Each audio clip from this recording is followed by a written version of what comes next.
right, my shoe.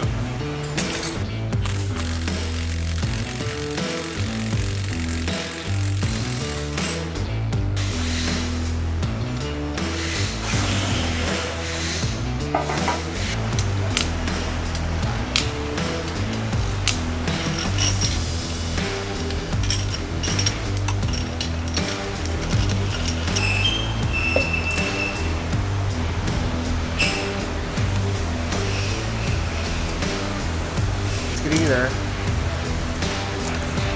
It's not a timing burn.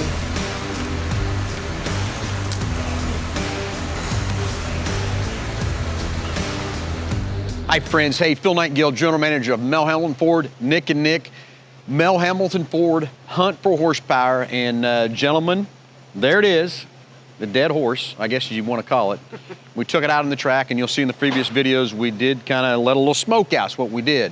Nick, I'm gonna let you kind of tell them what you got in your hand and what kind of happened and what's going on here. So basically everybody now can figure out what's the tipping point. I think we know where it's at of the stock 5.0, and we'll talk more about what's sitting here in front of us and everything else too. But Nick, kind of what happened? So I think it happened in the burnout. After looking at the logs, looking at the fuel pressure, looking at everything looked fine.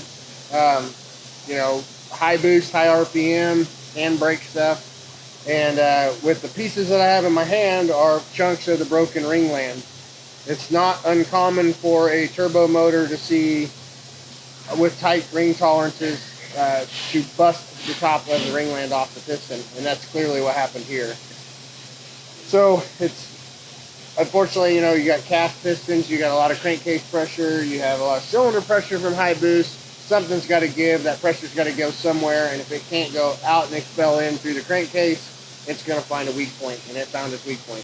Well, and let's go back to it again. I don't know if we really found a weak point. I think we didn't have enough clearance on the rings. Yeah. Got too tight, so I'd love to know what our weak point really is. We know that that ring tolerance was too tight, so we probably could have hung if that clearance was right? Yeah, because these motors, you know, from the factory are around 12 and a half to 1, which is pretty good compression ratio, especially for something that we're trying to throw lots of boost at.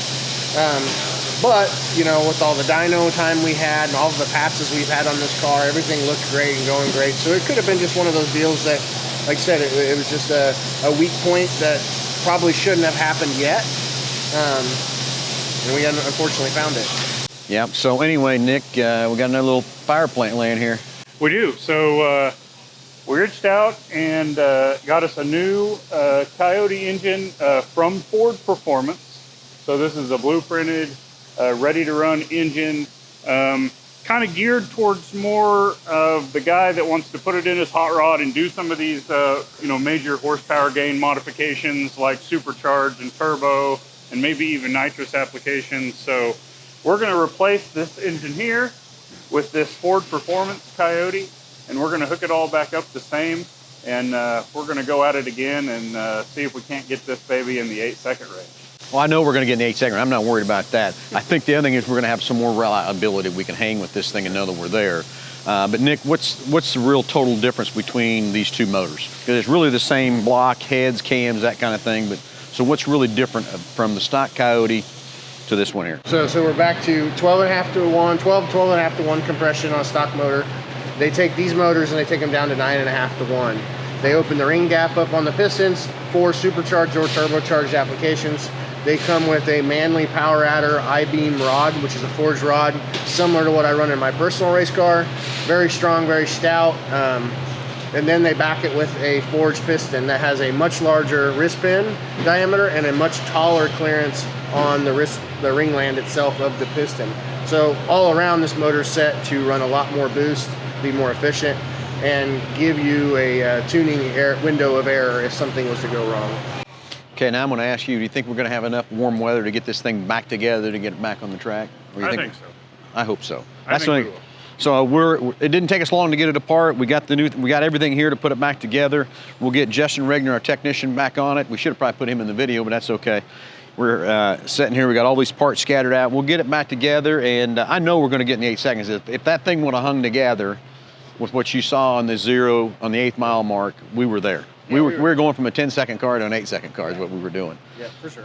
So We'll get her back together. We'll put some more tune in a little. Got to adjust the tune just a little bit, right? To this lower compression and stuff. There'll be quite a bit of fuel mapping they'll have to change. We were very safe on timing with this thing, just to make sure that we didn't have a weird failure until we got all the bugs and kinks worked out. Timing will be this engine's friend with the lower compression and the better parts, and every degree of timing will make a lot more horsepower. Okay, so now then, what do you think is going to be the next weak point? Because we got something.